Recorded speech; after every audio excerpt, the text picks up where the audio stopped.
Actually, one of the biggest concerns I have for 2018 doesn't stem from equities particularly, or earnings, or all the fundamental stuff I like to talk about, but actually stems from what will be, I think, a very pivotal and transitional year in monetary policy. We are entering a period where the Fed is continuing to normalize policy rates and will normalize its balance sheet and make some tweaks there.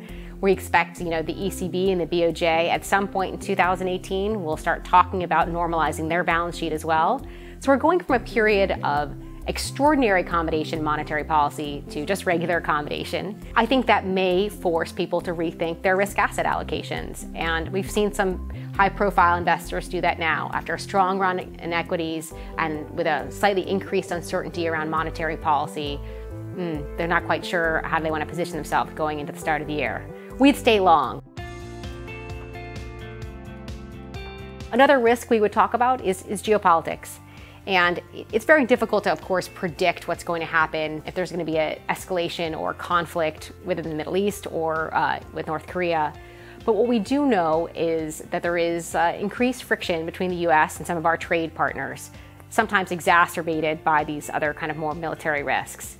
And these trade risks would have very significant impacts on the supply chain and on expenses and cost. So we're watching that very closely to kind of lead to a risk-off moment in markets. I would suggest that if we actually do get movement from the government and agreement on tax cuts or on infrastructure spend, that would lead to upside revision to people's earnings estimates. I don't think they're currently in the price or currently in expectations. And so I would expect a positive move on the back of some agreement and progress in Washington.